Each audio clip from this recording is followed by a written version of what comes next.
The Prince, by Niccolo Machiavelli. Chapter 11, concerning Ecclesiastical Principalities. It only remains now to speak of ecclesiastical principalities, touching which all difficulties are prior to getting possession, because they are acquired either by capacity or good fortune, and they can be held without either, for they are sustained by the ancient ordinances of religion, which are so all-powerful, and of such a character that the principalities may be held no matter how their princes behave and live.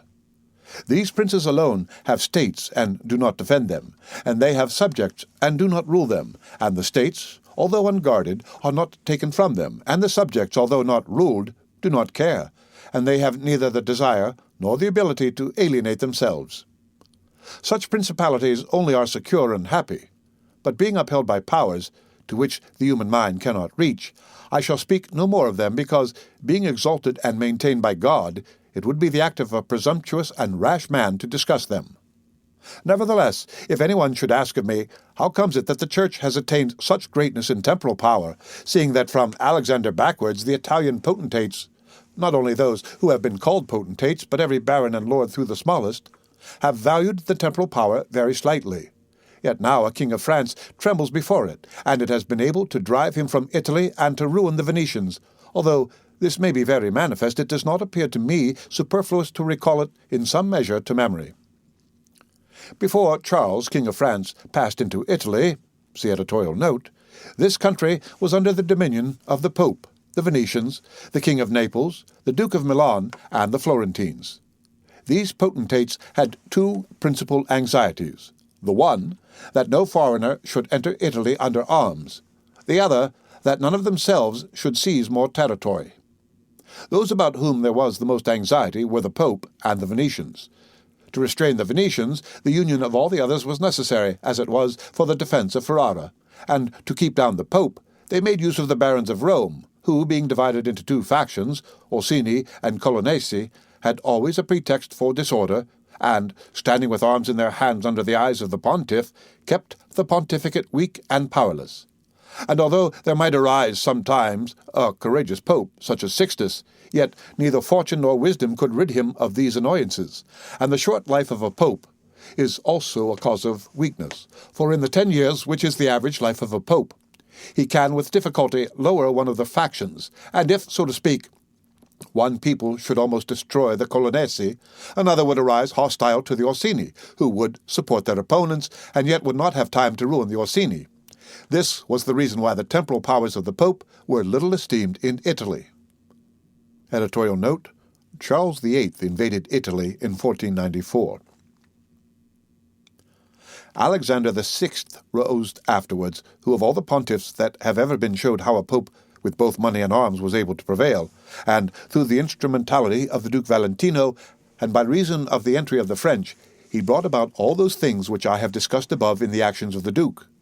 And although his intention was not to aggrandize the Church, but the Duke, nevertheless, what he did contributed to the greatness of the Church, which, after his death and the ruin of the Duke, became the heir to all his labors. Pope Julius came afterwards and found the Church strong, possessing all the Romagna, the barons of Rome reduced to impotence, and, through the chastisements of Alexander, the factions wiped out. He also found the way open to accumulate money in a manner such as had never been practiced before Alexander's time. Such things Julius not only followed, but improved upon, and he intended to gain Bologna, to ruin the Venetians, and to drive the French out of Italy. All of these enterprises prospered with him, and so much the more to his credit, inasmuch as he did everything to strengthen the Church, and not any private person. He kept also the Orsini and Colonnesi factions within the bounds in which he found them, and although there was among them some mind to make disturbance, nevertheless he held two things firm: the one, the greatness of the Church, with which he terrified them, and the other, not allowing them to have their own cardinals, who caused the disorders among them. For whenever these factions have their cardinals, they do not remain quiet for long, because cardinals foster the factions in Rome, and out of it and the barons are compelled to support them, and thus from the ambitions of prelates arise disorders and tumults among the barons. For these reasons, His Holiness Pope Leo, see editorial note, found the pontificate most powerful, and it is to be hoped that, if others made it great in arms, he will make it still greater and more venerated by his goodness and infinite other virtues. Editorial note: Pope Leo X was the Cardinal de' Medici. The end of Chapter 11 of The Prince by Niccolo Machiavelli. Read by Rick Kishner for Lit2Go on the web at fcit.usf.edu.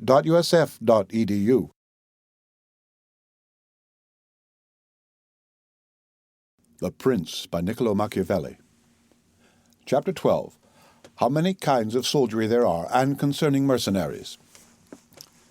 Having discoursed particularly on the characteristics of such principalities as in the beginning I propose to discuss, and having considered in some degree the causes of their being good or bad, and having shown the methods by which many have sought to acquire them and to hold them, it now remains for me to discuss generally the means of offence and defence which belong to each of them. We have seen above how necessary it is for a prince to have his foundations well laid. Otherwise it follows of necessity he will go to ruin. The chief foundations of all states, new as well as old or composite, are good laws and good arms. And as there cannot be good laws where the state is not well armed, it follows that where they are well armed, they have good laws. I shall leave the laws out of the discussion, and shall speak of the arms. I say, therefore, that the arms with which a prince defends his state are either his own, or they are mercenaries, auxiliaries, or mixed. Mercenaries and auxiliaries are useless and dangerous, and if one holds his state based on these arms, he will stand neither firm nor safe, for they are disunited, ambitious, and without discipline, unfaithful, valiant before friends, cowardly before enemies. They have neither the fear of God nor fidelity to men, and destruction is deferred only so long as the attack is, for in peace one is robbed by them, and in war by the enemy.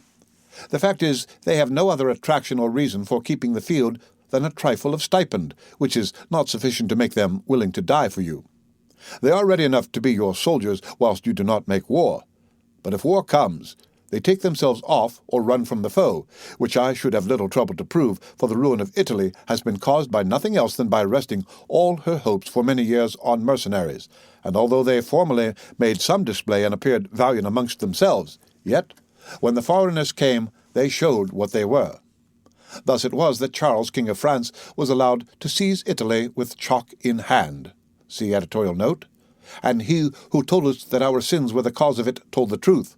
But they were not the sins he imagined, but those which I have related. And as they were the sins of princes, it is the princes who have also suffered the penalty. Editorial note.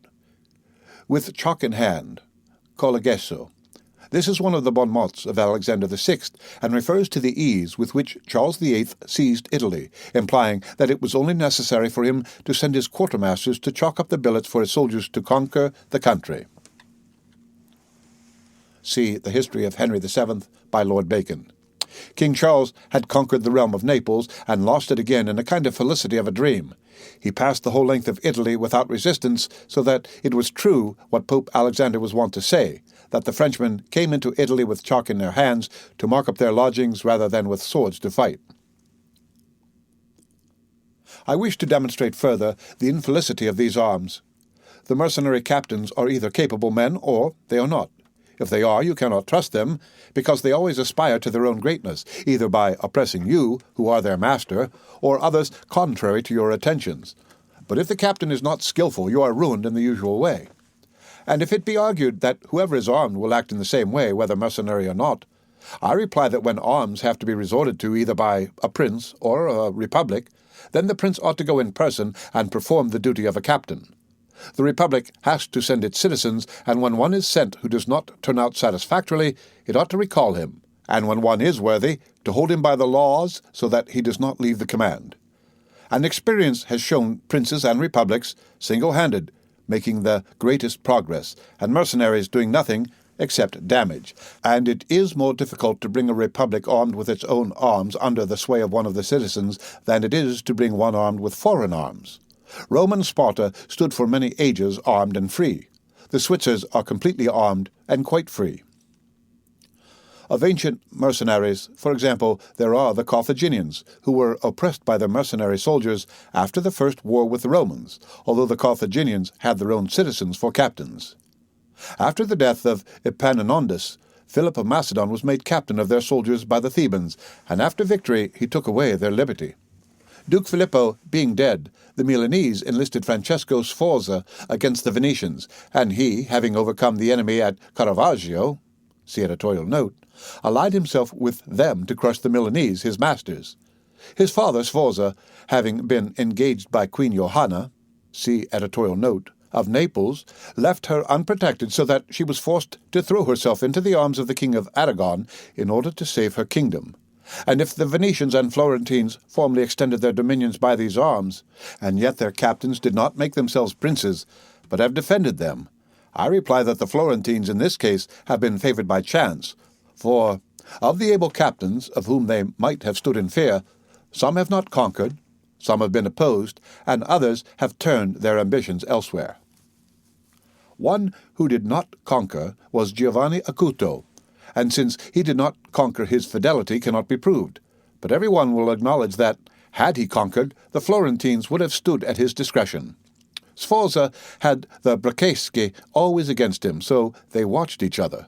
Francesco turned his ambition to Lombardy, Braccio against the Church and the Kingdom of Naples. But let us come to that which happened a short time ago. The Florentines appointed as their captain Pagolo Vitelli, a most prudent man, who from a private position had risen to the greatest renown. If this man had taken Pisa, nobody can deny that it would have been proper for the Florentines to keep in with him, for if he became the soldier of their enemies, they had no means of resisting, and if they held to him, they must obey him.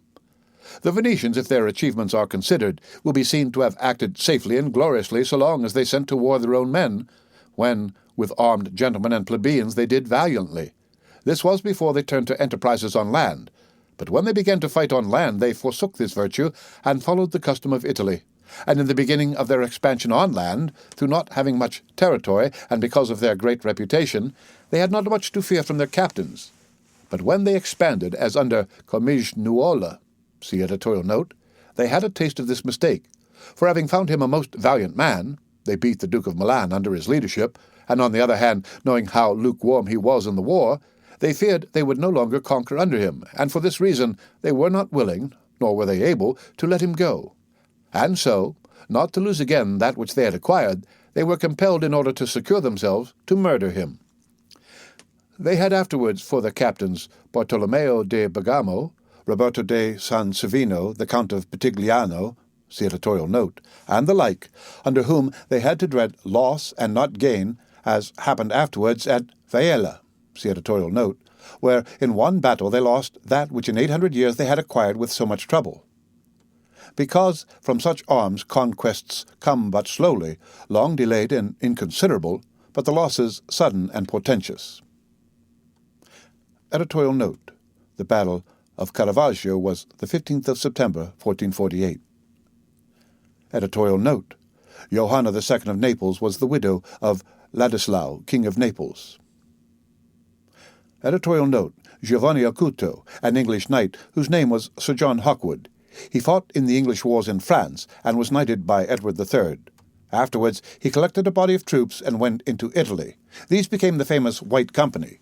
He took part in many wars and died in Florence in 1394. He was born about 1320 at Sibold Hedingham, a village in Essex. He married Domnia, a daughter of Bernabo Visconti. Editorial note: Comignuola, Francesco Busoni, born at Comagnola about 1390 and executed at Venice the 5th of May, 1432. Editorial note: Bartolomeo Colleoni of Bergamo died in 1457. Roberto of San Savino died fighting for Venice against Sigismund, Duke of Austria, in 1487. Primo Capitano in Italia, Machiavelli, Count of Pitigliano. Niccolo Orsini, born 1442, died 1510. Editorial note: the Battle of Vaila was in 1509.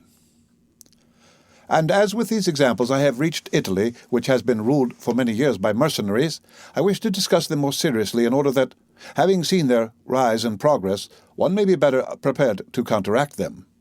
You must understand that the empire has recently come to be repudiated in Italy, that the Pope has acquired more temporal power, and that Italy has been divided up into more states for the reason that many of the great cities took up arms against their nobles, who formerly favored by the emperor were oppressing them, whilst the Church was favoring them so as to gain authority and temporal power.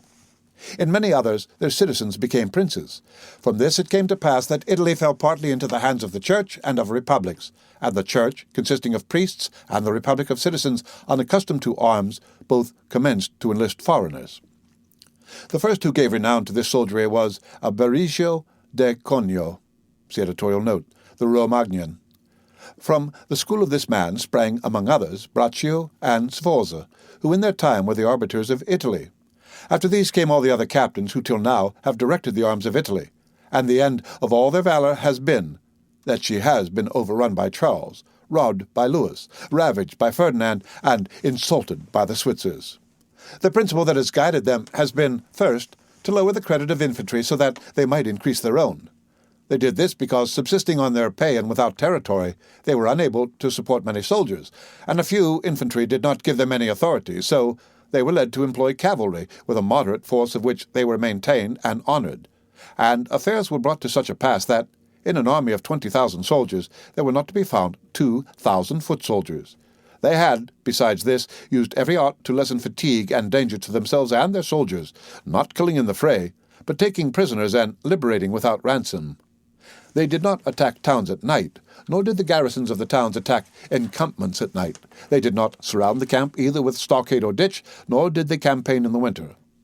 All these things were permitted by their military rules, and devised by them to avoid, as I have said, both fatigue and dangers. Thus they have brought Italy to slavery and contempt.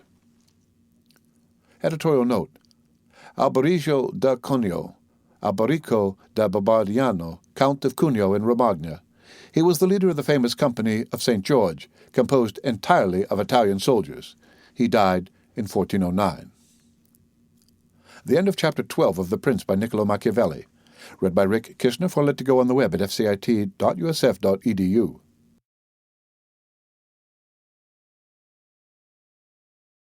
The Prince by Niccolo Machiavelli.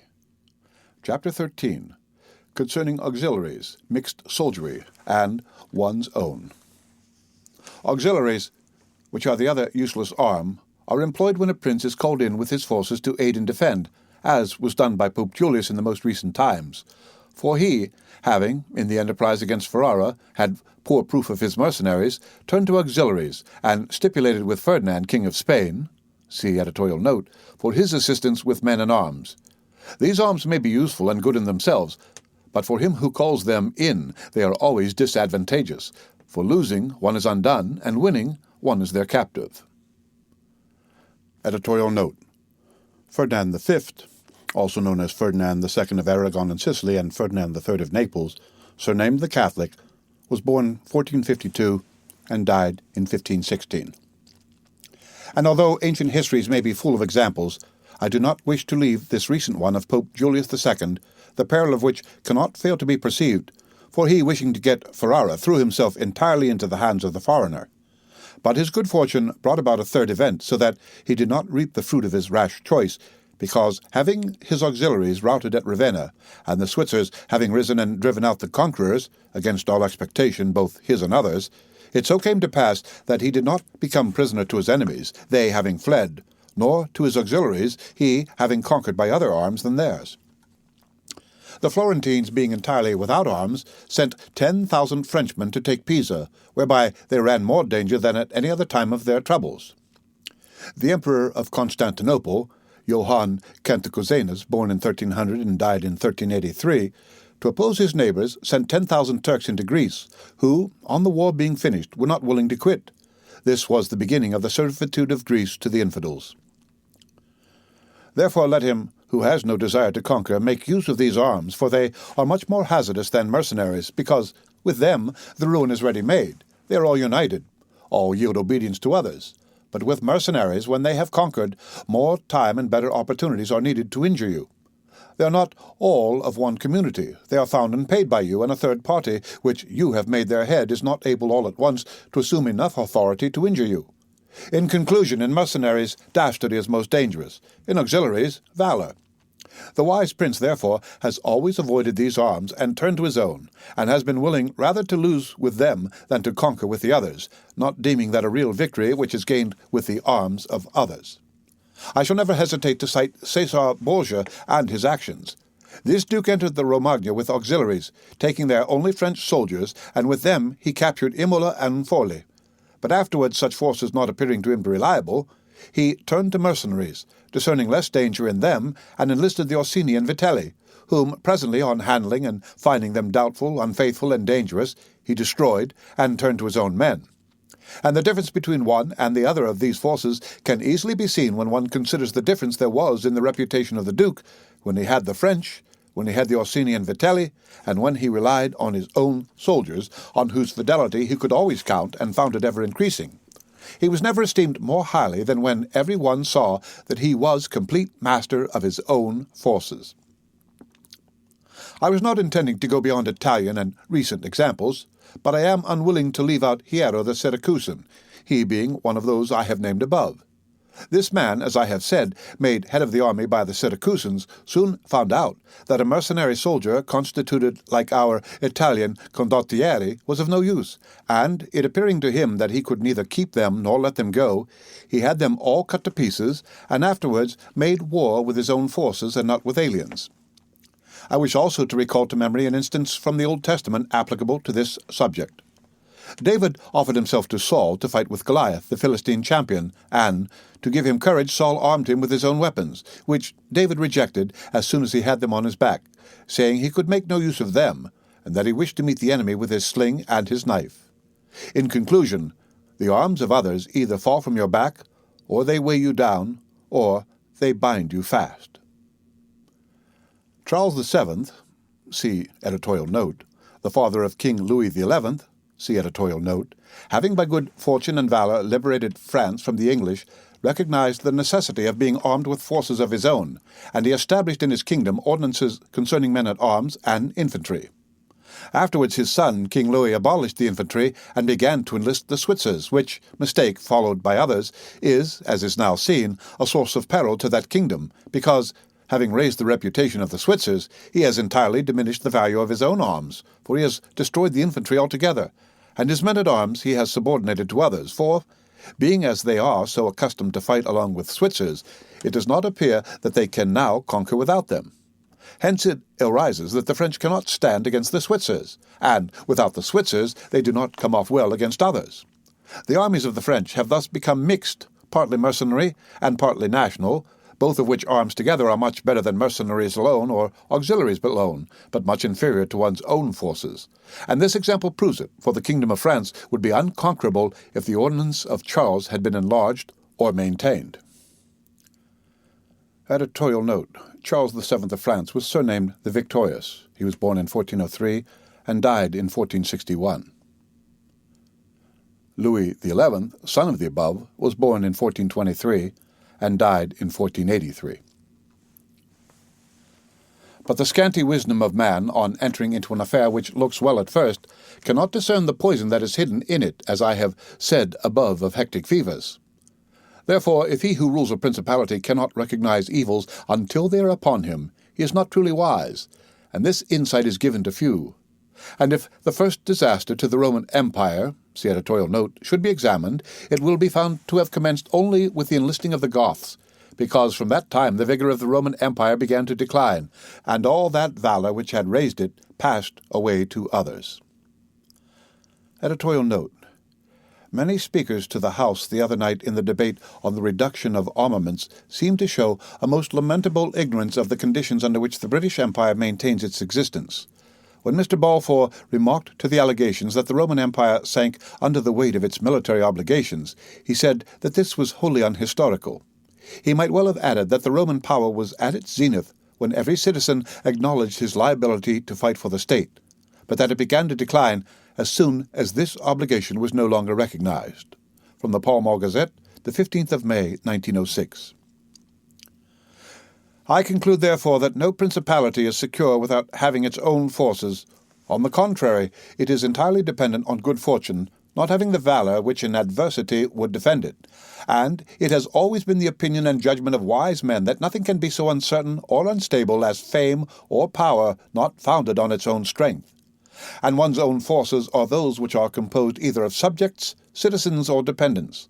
All others are mercenaries or auxiliaries, and the way to make ready one's own forces will be easily found if the rules suggested by me shall be reflected upon, and if one will consider how Philip, the father of Alexander the Great, and many republics and princes have armed and organized themselves, to which rules I entirely commit myself. The end of Chapter 13 of The Prince by Niccolo Machiavelli. Read by Rick Kishner for Lit to Go on the web at fcit.usf.edu.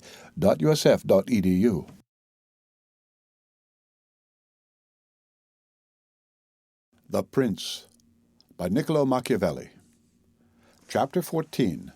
That which concerns a prince on the subject of the art of war.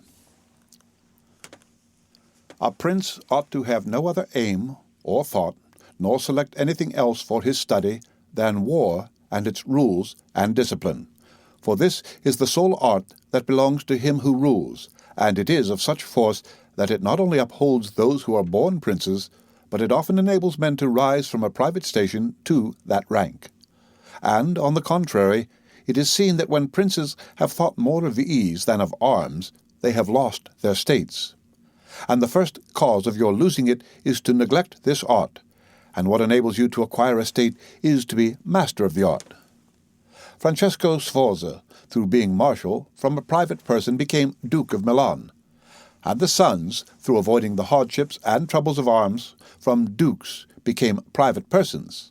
For among other evils which, being unarmed, brings you, it causes you to be despised.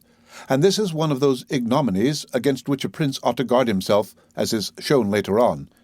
Because there is nothing proportionate between the armed and the unarmed, and it is not reasonable that he who is armed should yield obedience willingly to him who is unarmed, or that the unarmed man should be secure among armed servants.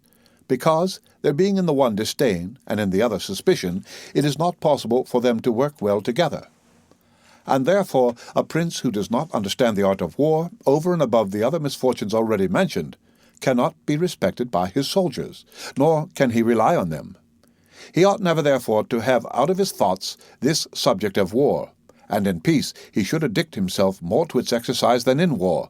This he can do in two ways, the one by action, the other by study. As regards action, he ought above all things to keep his men well organized and drilled to follow incessantly the chase, by which he accustoms his body to hardships, and learns something of the nature of localities, and gets to find out how the mountains rise, how the valleys open out, how the plains lie, and to understand the nature of rivers and marshes, and in all this to take the greatest care, which knowledge is useful in two ways. Firstly, he learns to know his country, and is better able to undertake its defense. Afterwards, by means of the knowledge and observation of that locality, he understands with ease any other which it may be necessary for him to study hereafter, because the hills, valleys, and plains, and rivers and marshes that are, for instance, in Tuscany, have a certain resemblance to those of other countries, so that, with a knowledge of the aspect of one country, one can easily arrive at a knowledge of others. And the prince that lacks this skill lacks the essential which it is desirable that a captain should possess. For it teaches him to surprise his enemy, to select quarters, to lead armies to array the battle, to besiege towns to advantage. Philopoemen, see editorial note, Prince of the Achaeans, among other praises which writers have bestowed on him, is commended because in time of peace he never had anything in his mind but the rules of war, and when he was in the country with friends he often stopped and reasoned with them. If the enemy should be upon that hill, and we should find ourselves here with our army, with whom would be the advantage? How should one best advance to meet him, keeping the ranks? If we should wish to retreat, how ought we to pursue? And he would set forth to them as he went all the chances that could befall an army. He would listen to their opinion and state his, confirming it with reason, so that, by these continual discussions, there could never arise in time of war any unexpected circumstances that he could not deal with. Editorial note. Philopoemen, the last of the Greeks, was born in 252 BC and died in 183 BC. But to exercise the intellect, the prince should read histories and study there the actions of illustrious men, to see how they have borne themselves in war, to examine the causes of their victories and defeat, so as to avoid the latter and imitate the former, and above all, do as an illustrious man did, who took as an exemplar one who had been praised and famous before him, and whose achievements and deeds he always kept in his mind, as it is said Alexander the Great imitated Achilles, Caesar, Alexander, Scipio, Cyrus. And whoever reads the life of Cyrus written by Xenophon will recognize afterwards in the life of Scipio how that imitation was his glory, and how in chastity, affability, humanity, and liberality Scipio conformed to those things which have been written of Cyrus by Xenophon. A wise prince ought to observe some such rules, and never in peaceful times stand idle, but increase his resources with industry in such a way that they may be available to him in adversity, so that, if fortune chances, it may find him prepared to resist her blows. The end of Chapter 14 of The Prince by Niccolo Machiavelli. Read by Rick Kishner for Lit to Go on the web at fcit.usf.edu.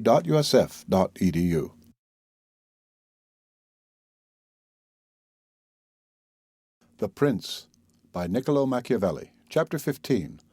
Concerning things for which men, and especially princes, are praised or blamed. It remains now to see what ought to be the rules of conduct for a prince towards subjects and friends.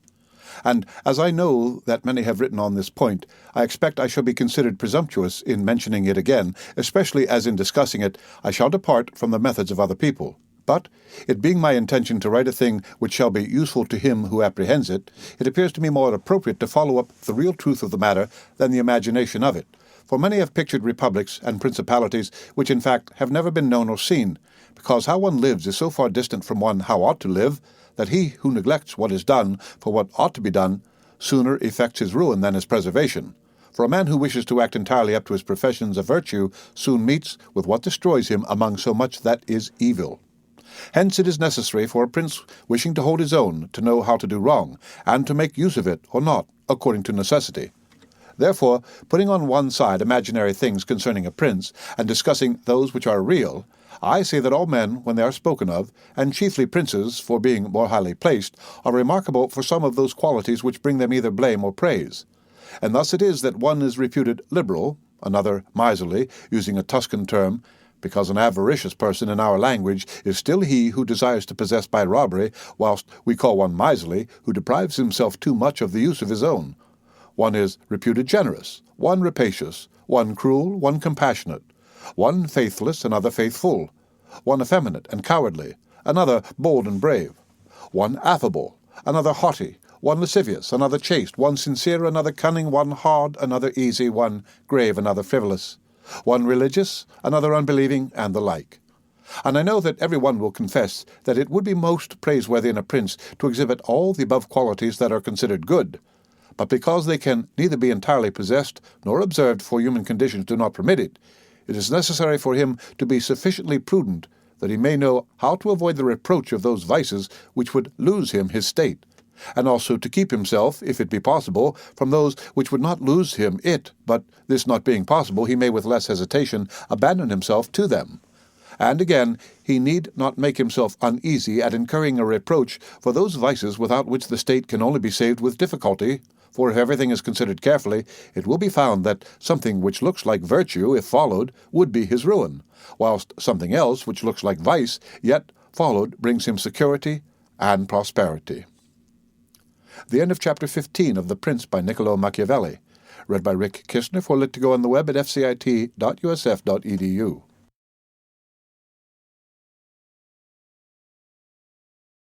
The Prince by Niccolo Machiavelli.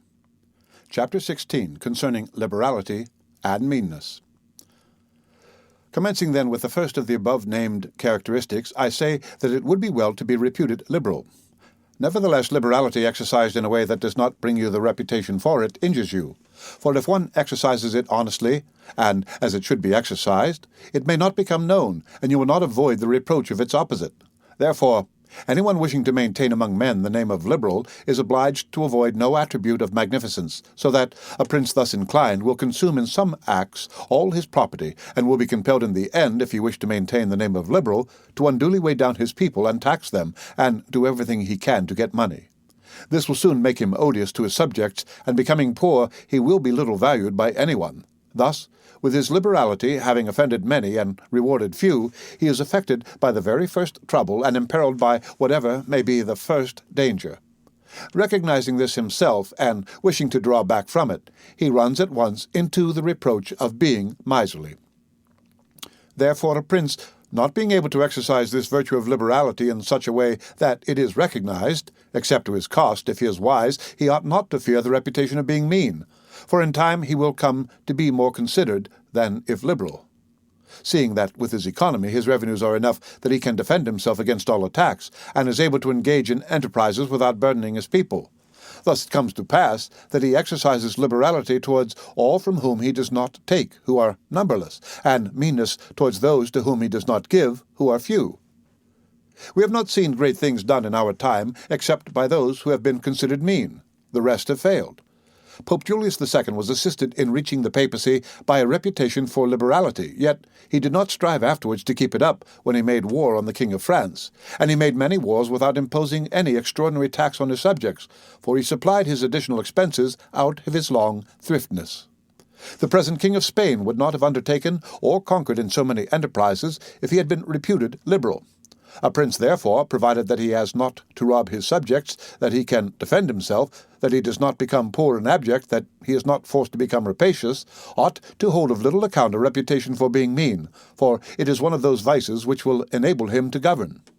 And if anyone should say, Caesar obtained empire by liberality, and many others have reached the highest positions by having been liberal, and by being considered so, I answer, either you are a prince in fact, or in a way to become one. In the first case, this liberality is dangerous. In the second, it is very necessary to be considered liberal, and Caesar was one of those who wished to become preeminent in Rome. But if he had survived after becoming so, and had not moderated his expenses, he would have destroyed his government. And if anyone should reply, many have been princes and have done great things with armies, who have been considered very liberal, I reply, either a prince spends that which is his own or his subjects, or else that of others. In the first case, he ought to be sparing. In the second, he ought not to neglect any opportunity for liberality. And to the prince who goes forth with his army, supporting it by pillage, sack, and extortion, handling that which belongs to others, this liberality is necessary. Otherwise, he would not be followed by soldiers. And of that which is neither yours nor your subjects, you can be a ready giver, as were Cyrus, Caesar, and Alexander, because it does not take away your reputation if you squander that of others, but adds to it. It is only squandering your own that injures you. And there is nothing wastes so rapidly as liberality, for even whilst you exercise it, you lose the power to do so, and so become either poor or despised, or else in avoiding poverty, rapacious and hated. And a prince should guard himself above all things against being despised and hated, and liberality leads you to both. Therefore it is wiser to have a reputation for meanness, which brings reproach without hatred, than to be compelled, through seeking a reputation for liberality, to incur a name for rapacity, which begets reproach with hatred. The end of Chapter 16 of The Prince by Niccolo Machiavelli. Read by Rick Kishner for Lit to Go on the web at fcit.usf.edu.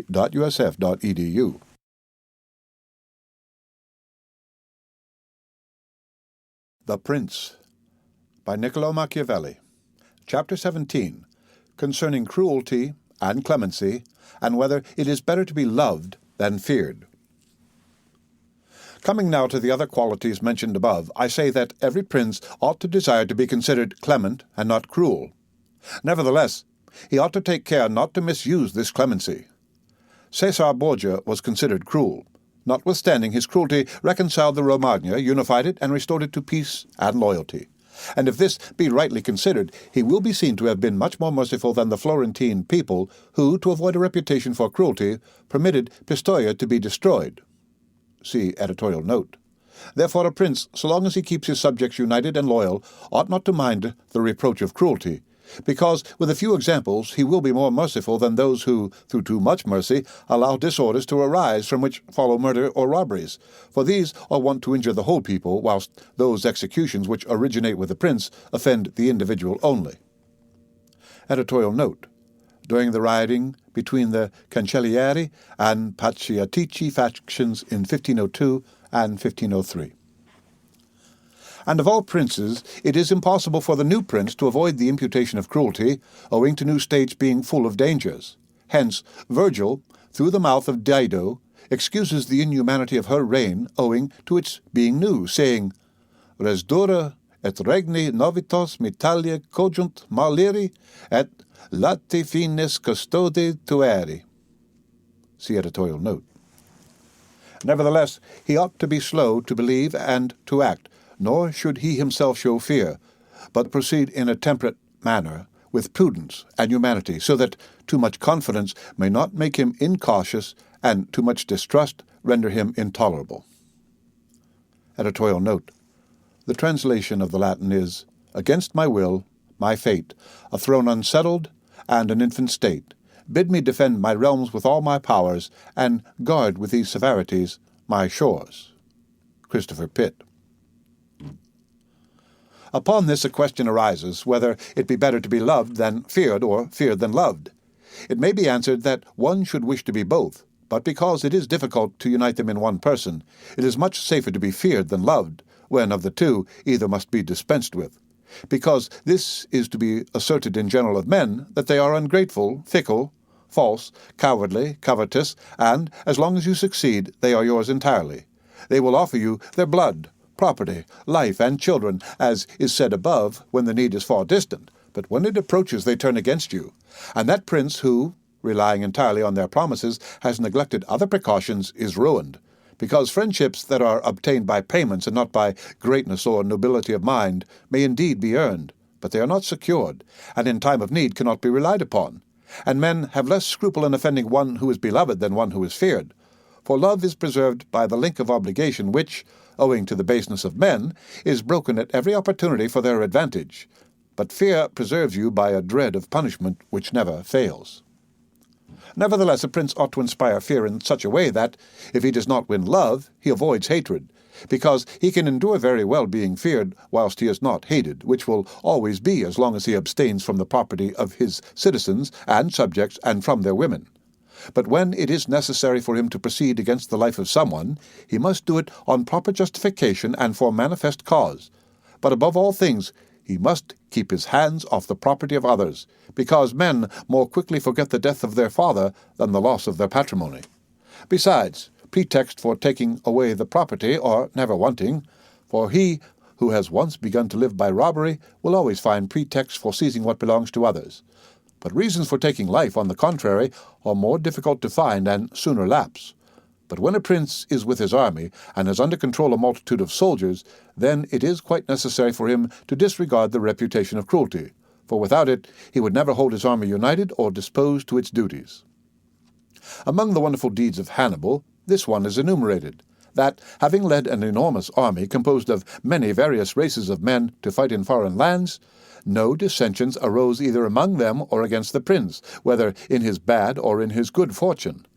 This arose from nothing else than his inhuman cruelty, which, with his boundless valour, made him revered and terrible in the sight of his soldiers, but without that cruelty his other virtues were not sufficient to produce this effect. And short-sighted writers admire his deeds from one point of view, and from another condemn the principal cause of them. That it is true his other virtues would not have been sufficient for him may be proved by the case of Scipio, that most excellent man, not only of his own times, but within the memory of man, against whom, nevertheless, his army rebelled in Spain. This arose from nothing but his too great forbearance, which gave his soldiers more license than is consistent with military discipline. For this he was upbraided in the Senate by Fabius Maximus, and called the corrupter of the Roman soldiery. The Locrians were laid waste by a legate of Scipio, yet they were not avenged by him, nor was the insolence of the legate punished, owing entirely to his easy nature, insomuch that someone in the Senate, wishing to excuse him, said there were many men who knew much better how not to err than to correct the error of others. This disposition, if he had been continued in the command, would have destroyed in time the fame and glory of Scipio. But, he being under the control of the Senate, this injurious characteristic not only concealed itself, but contributed to his glory.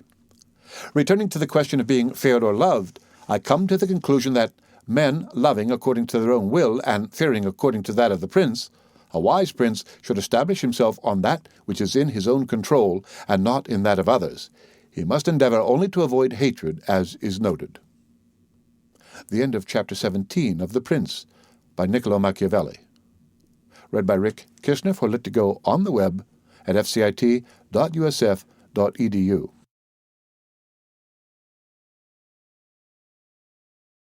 The Prince, by Niccolo Machiavelli. Chapter 18, concerning the way in which princes should keep faith.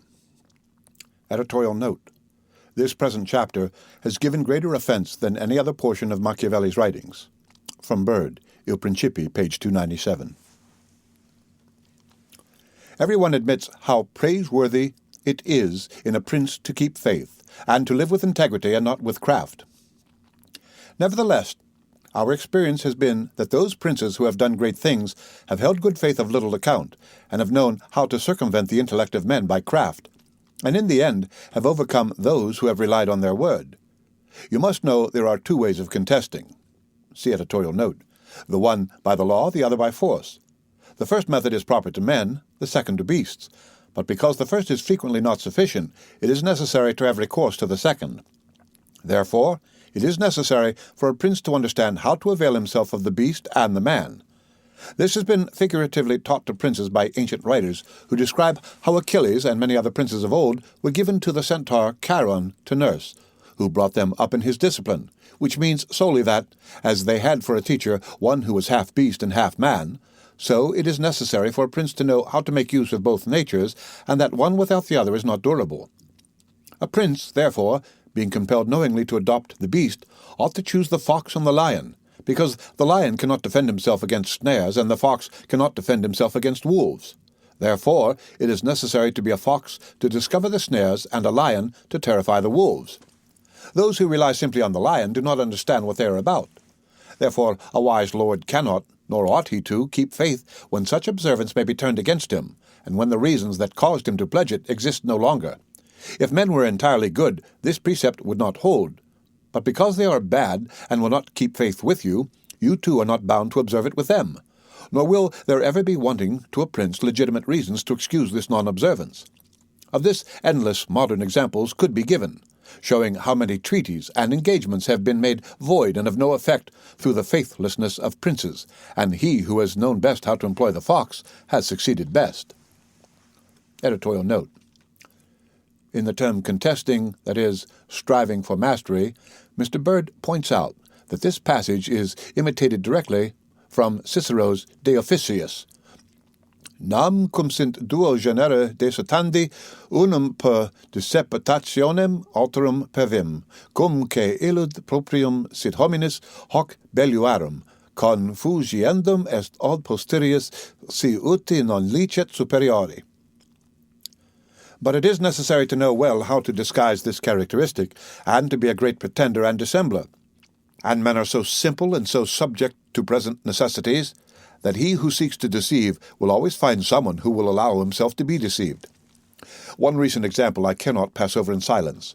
Alexander VI did nothing else but deceive men, nor ever thought of doing otherwise, and he always found victims, for there never was a man who had greater power in asserting, or who with greater oaths would affirm a thing, yet would observe it less.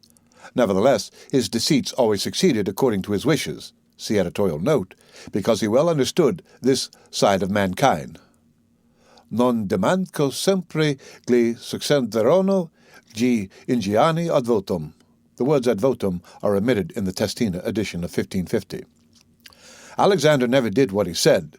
Cesare never said what he did. That is an Italian proverb. Therefore, it is unnecessary for a prince to have all the good qualities I have enumerated, but it is very necessary to appear to have them. And I shall dare to say this also, that to have them and always to observe them is injurious, and that to appear to have them is useful. To appear merciful, faithful, humane, religious, upright, and to be so, but with a mind so framed that should you require not to be so, you may be able and know how to change to the opposite. And you have to understand this, that a prince, especially a new one, cannot observe all those things for which men are esteemed, being often forced, in order to maintain the state, to act contrary to fidelity, friendship, humanity, and religion. Therefore, it is necessary for him to have a mind ready to turn itself accordingly as the winds and variations of fortune force it, yet, as I have said above, not to diverge from the good if he can avoid doing so, but, if compelled, then to know how to set about it. For this reason, a prince ought to take care that he never lets anything slip from his lips that is not replete with the above-named 5 qualities, that he may appear to him who sees and hears him altogether merciful, faithful, humane, upright, and religious. There is nothing more necessary to appear to have than this last quality, inasmuch as men judge generally more by the eye than by the hand, because it belongs to everybody to see you, to few to come in touch with you. Everyone sees what you appear to be, few really know what you are, and those few dare not oppose themselves to the opinion of the many, who have the majesty of the state to defend them, and in the actions of all men, and especially of princes, which it is not prudent to challenge, one judges by the result. For that reason, let a prince have the credit of conquering and holding his state, the means will always be considered honest, and he will be praised by everybody, because the vulgar are always taken by what a thing seems to be, and by what comes of it. And in the world there are only the vulgar, for the few find a place there only when the many have no ground to rest on. One prince of the present time, who it is not well to name, never preaches anything else but peace and good faith, and to both he is most hostile, and either, if he had kept it, would have deprived him of reputation and kingdom many a time. Editorial note: in this last, Machiavelli is referring to Ferdinand of Aragon. When he was writing The Prince, it would have been clearly impossible to mention Ferdinand's name here without giving offense. From Bird's Il Principe, page 308. The end of Chapter 18 of The Prince by Niccolo Machiavelli. Read by Rick Kistner for Lit2Go on the web at fcit.usf.edu.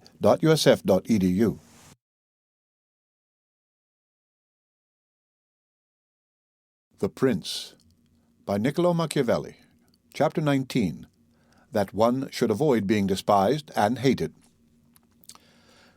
Now, concerning the characteristics of which mention is made above, I have spoken of the more important ones. The others I wish to discuss briefly under this generality, that the prince must consider, as has been in part said before, how to avoid those things which will make him hated or contemptible, and as often as he shall have succeeded, he will have fulfilled his part, and he need not fear any danger and other reproaches.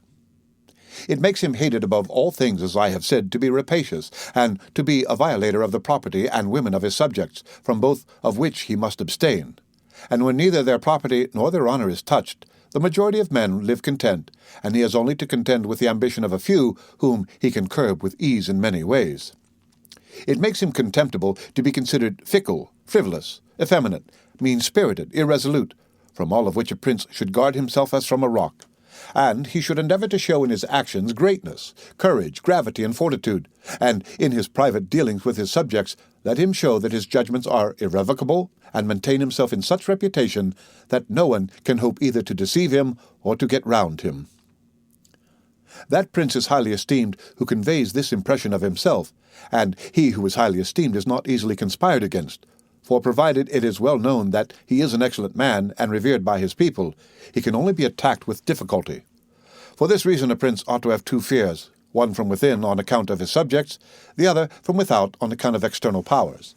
From the latter he is defended by being well armed and having good allies, and if he is well armed he will have good friends, and affairs will always remain quiet within when they are quiet without, unless they should have been already disturbed by conspiracy. And even should affairs outside be disturbed, if he has carried out his preparations and has lived as I have said, as long as he does not despair, he will resist every attack, as I said Nabis the Spartan did. But concerning his subjects, when affairs outside are disturbed, he has only to fear that they will conspire secretly, from which a prince can easily secure himself by avoiding being hated and despised, and by keeping the people satisfied with him, which it is most necessary for him to accomplish, as I said above at length. And one of the most efficacious remedies that a prince can have against conspiracies is not to be hated and despised by the people, for he who conspires against a prince always expects to please them by his removal. But when the conspirator can only look forward to offending them, he will not have the courage to take such a course, for the difficulties that confront a conspirator are infinite. And as experience shows, many have been the conspiracies, but few have been successful, because he who conspires cannot act alone, nor can he take a companion except from those whom he believes to be malcontents. And as soon as you have opened your mind to a malcontent, you have given him the material with which to content himself, for by denouncing you, he can look for every advantage, so that, seeing the gain from this course to be assured, and seeing the other to be doubtful and full of dangers, he must be a very rare friend or a thoroughly obstinate enemy of the prince to keep faith with you. And, to reduce the matter into a small compass, I say that, on the side of the conspirator there is nothing but fear, jealousy, prospect of punishment to terrify him. But on the side of the prince there is the majesty of the principality, the laws, the protection of friends, and the state to defend him, so that, adding to all these things the popular goodwill, it is impossible that anyone should be so rash as to conspire. For whereas in general the conspirator has to fear before the execution of his plot, in this case he has also to fear the sequel to the crime, because on account of it he has the people for an enemy and thus cannot hope for any escape. Endless examples could be given on this subject, but I will be content with one brought to pass within the memory of our fathers. Messer Annibale Bentivogli, who was prince in Bologna, grandfather of the present Annibale, having been murdered by the Caneschi who had conspired against him, not one of his family survived but Messer Giovanni, see editorial note, who was in childhood. Immediately after his assassination, the people rose and murdered all the Caneschi. This sprung from the popular goodwill which the house of Bentivogli enjoyed in those days in Bologna, which was so great that, although none remained there after the death of Annibale, who was able to rule the state, the Bolognese, having information that there was one of the Bentivogli family in Florence, who up to that time had been considered the son of a blacksmith, sent to Florence for him and gave him the government of their city, and it was ruled by him until Messer Giovanni came in due course to the government. Editorial note: Giovanni Bentivogli, born in Bologna in 1438, died at Milan in 1508. He ruled Bologna from 1462 to 1506. Machiavelli's strong condemnation of conspiracies may get its edge from his own very recent experience in February 1513, when he had been arrested and tortured for his alleged complicity in the Boscoli conspiracy. For this reason I consider that a prince ought to reckon conspiracies of little account when his people hold him in esteem, but when it is hostile to him and bears hatred towards him, he ought to fear everything and everybody, and well-ordered states and wise princes have taken every care not to drive the nobles to desperation, and to keep the people satisfied and contented, for this is one of the most important objects a prince can have. Among the best ordered and governed kingdoms of our time is France, and in it are found many good institutions on which depend the liberty and security of the king. Of these the first is the Parliament and its authority, because he who founded the kingdom, knowing the ambition of the nobility and their boldness, considered that a bit to their mouths would be necessary to hold them in, and on the other side, knowing the hatred of the people, founded in fear against the nobles, he wished to protect them, yet he was not anxious for this to be the particular care of the king. Therefore, to take away the reproach which he would be liable to from the nobles for favouring the people, and from the people for favouring the nobles, he set up an arbiter, who should be one who could beat down the great and favour the lesser without reproach to the king. Neither could you have a better or a more prudent arrangement, or a greater source of security to the king and kingdom. From this one can draw another important conclusion, that princes ought to leave affairs of reproach to the management of others, and keep those of grace in their own hands, and further, I consider that a prince ought to cherish the nobles, but not so as to make himself hated by the people. It may appear perhaps to some who have examined the lives and deaths of the Roman emperors that many of them would be an example contrary to my opinion, seeing that some of them lived nobly and showed great qualities of soul. Nevertheless, they have lost their empire, or have been killed by subjects who have conspired against them. Wishing therefore to answer these objections, I will recall the characters of some of the emperors, and will show that the causes of their ruin were not different to those alleged by me. At the same time, I will only submit for consideration those things that are noteworthy to him who studies the affairs of those times. It seems to me sufficient to take all those emperors who succeeded to the empire from Marcus the philosopher down to Maximinus. They were Marcus and his son Commodus, Pertinax, Julian, Severus, and his son Antoninus Caracalla, Macrinus, Heliogabalus, Alexander, and Maximinus. There is first to note that, whereas in other principalities the ambition of the nobles and the insolence of the people only have to be contended with, the Roman emperors had a third difficulty in having to put up with the cruelty and avarice of their soldiers, a matter so beset with difficulties that it was the ruin of many. For it was a hard thing to give satisfaction both to soldiers and people, because the people loved peace, and for this reason they loved the unaspiring prince, whilst the soldiers loved the warlike prince who was bold, cruel, and rapacious, which qualities they were quite willing he should exercise upon the people, so that they could get double pay and give vent to their own greed and cruelty. Hence it arose that those emperors were always overthrown who, either by birth or training, had no great authority, and most of them, especially those who came new to the principality, recognizing the difficulty of these two opposing humours, were inclined to give satisfaction to the soldiers, caring little about injuring the people, which course was necessary because, as princes cannot help being hated by someone, they ought in the first place to avoid being hated by everyone, and when they cannot compass this, they ought to endeavour with the utmost diligence to avoid the hatred of the most powerful.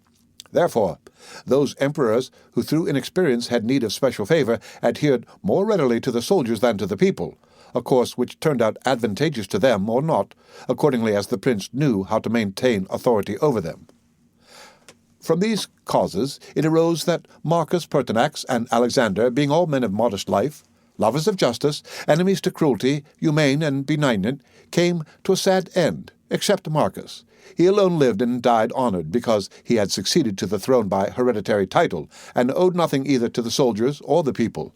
And afterwards, being possessed of many virtues which made him respected, he always kept both orders in their places whilst he lived, and was neither hated nor despised. But Pertinax was created emperor against the wishes of the soldiers, who, being accustomed to live licentiously under Commodus, could not endure the honest life to which Pertinax wished to reduce them. Thus, having given cause for hatred, to which hatred there was added contempt for his old age, he was overthrown at the very beginning of his administration. And here it should be noted that hatred is acquired as much by good works as by bad ones. Therefore, as I said before, a prince wishing to keep his state is very often forced to do evil. For when that body is corrupt whom you think you have need of to maintain yourself, it may be either the people, or the soldiers, or the nobles, you have to submit to its humours and to gratify them, and then good works will do you harm. But let us come to Alexander, who was a man of such great goodness, that among the other praises which are accorded him is this, that in 14 years he held the empire. No one was ever put to death by him unjudged. Nevertheless, being considered effeminate and a man who allowed himself to be governed by his mother, he became despised. The army conspired against him and murdered him. Turning now to the opposite characters of Commodus, Severus, Antoninus, Caracalla, and Maximinus, you will find them all cruel and rapacious men who, to satisfy their soldiers, did not hesitate to commit every kind of iniquity against the people, and all except Severus came to a bad end. But in Severus there was so much valour that, keeping the soldiers friendly, although the people were oppressed by him, he reigned successfully, for his valour made him so much admired in the sight of the soldiers and people that the latter were kept in a way astonished and awed, and the former respectful and satisfied. And because the actions of this man as a new prince were great, I wish to show briefly that he knew well how to counterfeit the fox and the lion, which natures, as I said above, it is necessary for a prince to imitate. Knowing the sloth of the Emperor Julian, he persuaded the army in Sclavonia, of which he was captain, that it would be right to go to Rome and avenge the death of Pertinax, who had been killed by the Praetorian soldiers. And under this pretext, without appearing to aspire to the throne, he moved the army on Rome, and reached Italy before it was known that he had started. On his arrival at Rome, the Senate, through fear, elected him emperor and killed Julian. After this, there remained for Severus, who wished to make himself master of the whole empire, 2 difficulties. One in Asia, where Niger, head of the Asiatic army, had caused himself to be proclaimed emperor. The other in the west, where Albinus was, who also aspired to the throne. And as he considered it dangerous to declare himself hostile to both, he decided to attack Niger and to deceive Albinus. To the latter he wrote that, being elected emperor by the Senate, he was willing to share that dignity with him and send him the title of Caesar, and moreover that the Senate had made Albinus his colleague, which things were accepted by Albinus as true. But after Severus had conquered and killed Niger, and settled oriental affairs, he returned to Rome and complained to the Senate that Albinus, little recognizing the benefits that he had received before him, had by treachery sought to murder him, and for this ingratitude he was compelled to punish him. Afterwards he sought him out in France, and took from him his government and life. He who will therefore carefully examine the actions of this man will find him a most valiant lion and a most cunning fox.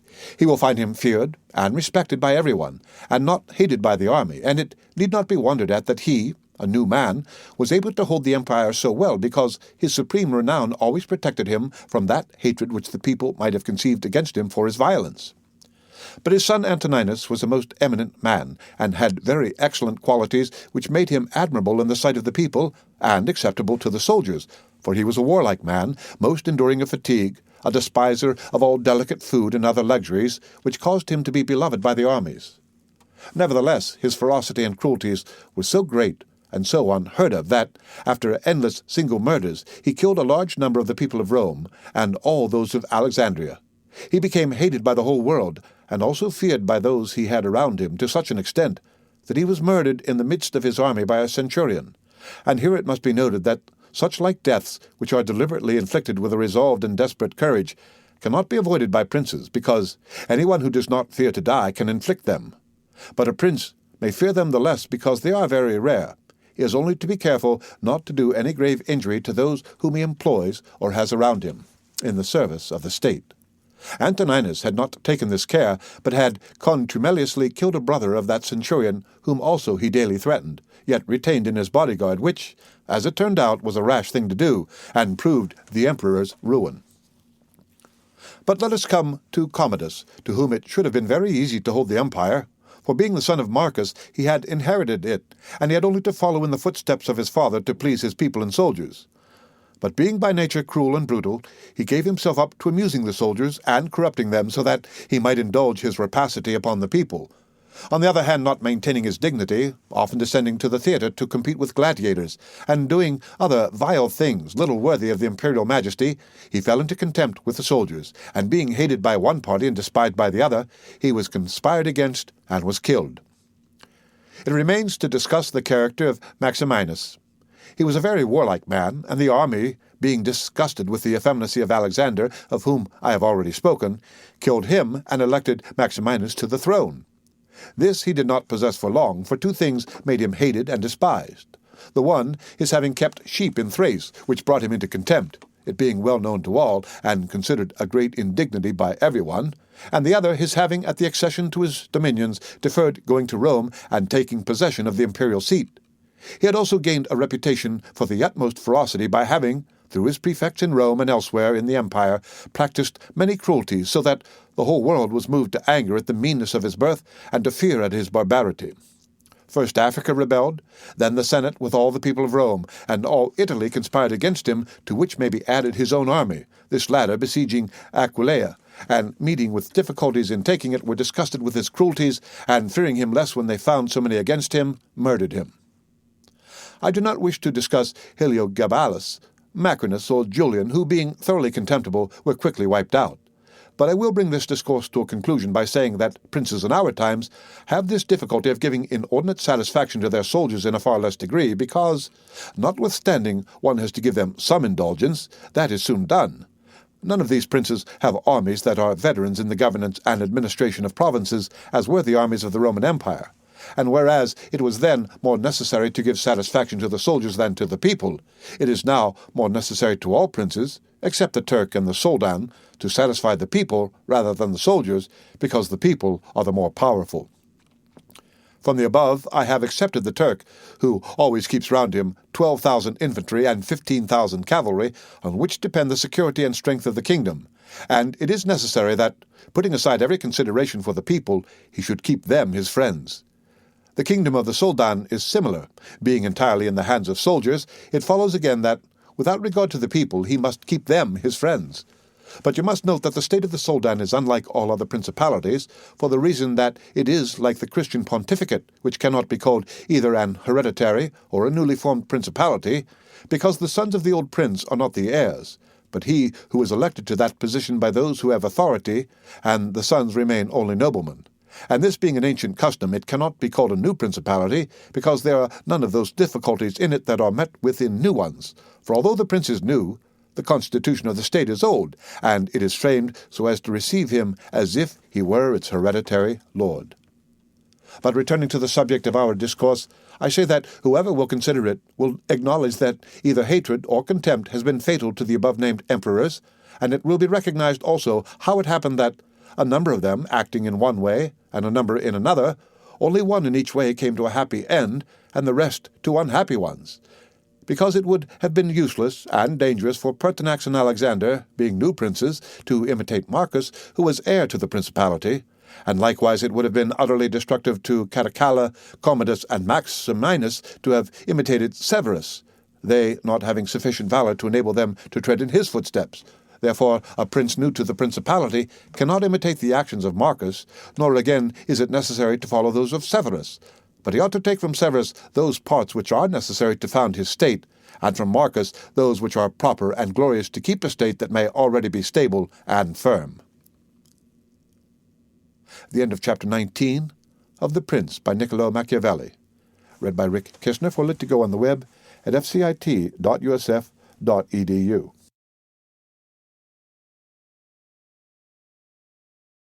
The Prince by Niccolo Machiavelli. Chapter 20. Are fortresses and many other things to which princes often resort advantageous or hurtful? 1. Some princes, so as to hold securely the state, have disarmed their subjects. Others have kept their subject towns distracted by factions. Others have fostered enmities against themselves. Others have laid themselves out to gain over those whom they distrusted in the beginning of their governments. Some have built fortresses. Some have overthrown and destroyed them. And although one cannot give a final judgment on all of these things unless one possesses the particulars of those states in which a decision has to be made, nevertheless I will speak as comprehensively as the matter of itself will admit. 2. There never was a new prince who has disarmed his subjects. Rather, when he has found them disarmed, he has always armed them, because by arming them, those arms become yours. Those men who were distrusted become faithful, and those who were faithful are kept so, and your subjects become your adherents. And whereas all subjects cannot be armed, yet when those whom you do arm are benefited, the others can be handled more freely, and this difference in their treatment, which they quite understand, makes the former your dependents and the latter, considering it to be necessary that those who have the most danger in service should have the most reward, excuse you.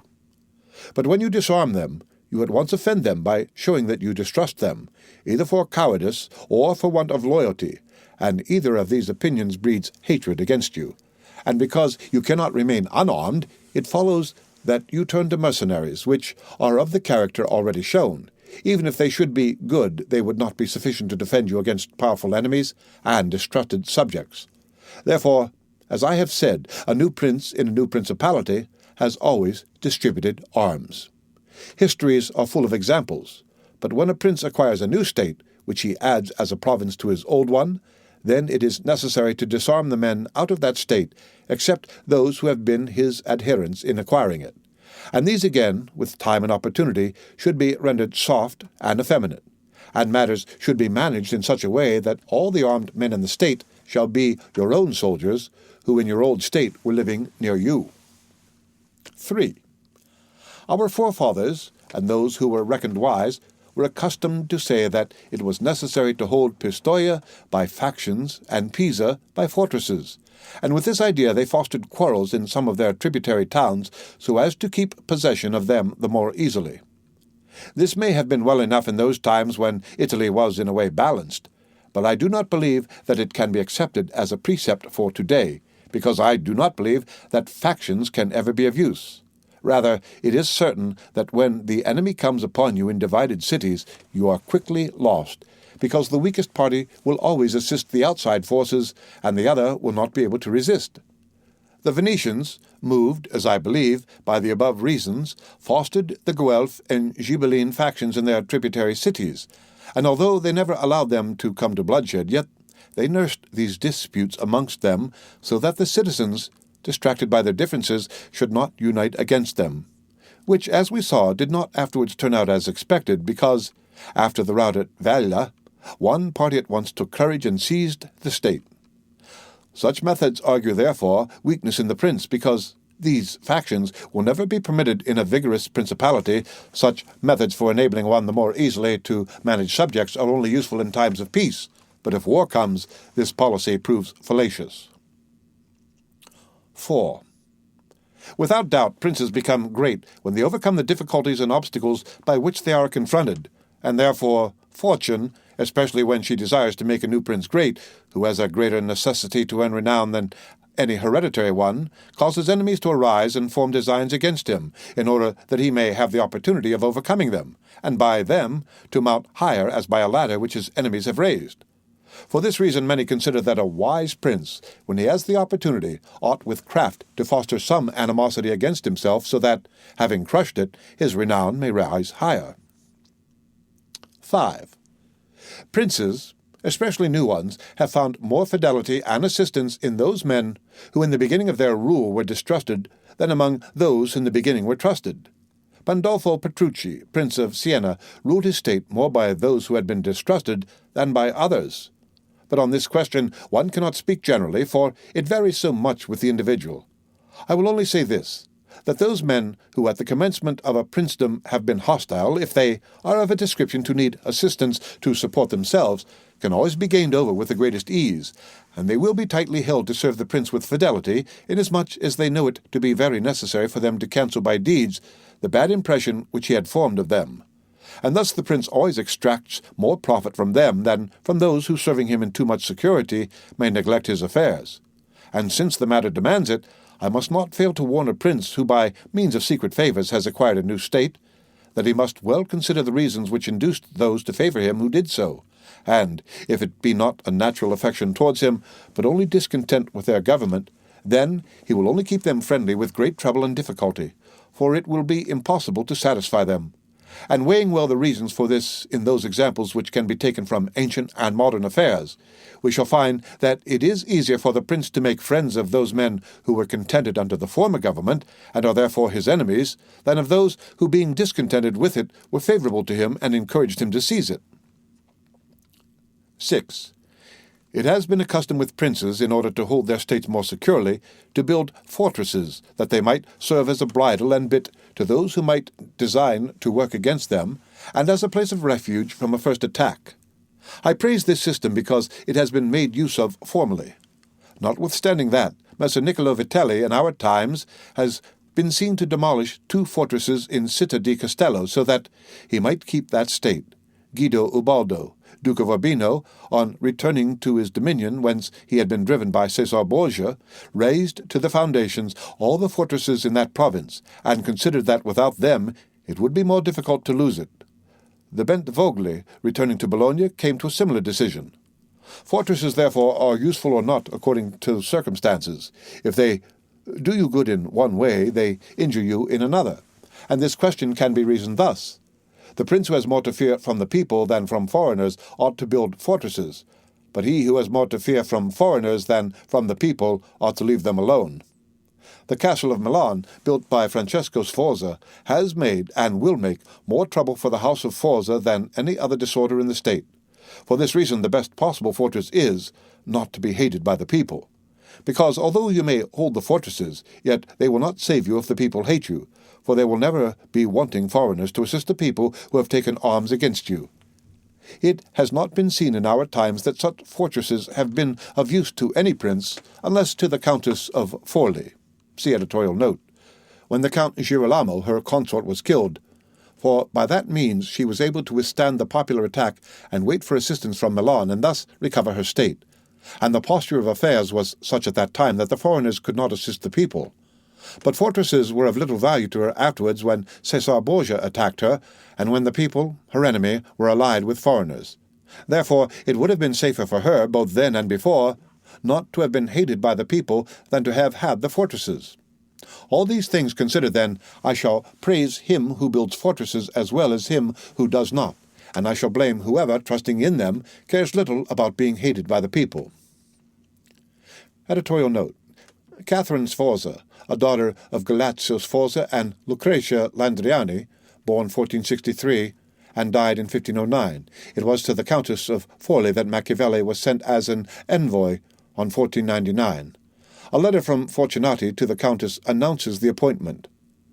"I have been with the Signori," wrote Fortunati, "to learn whom they would send and when. They tell me that Niccolo Machiavelli, a learned young Florentine noble, secretary to my lords of the Ten, is to leave with me at once." From Catherine Sforza, by Count Pasolini, translated by P. Sylvester in 1898. The end of Chapter 20 of The Prince by Niccolo Machiavelli. Read by Rick Kishner for Lit to Go on the web at fcit.usf.edu.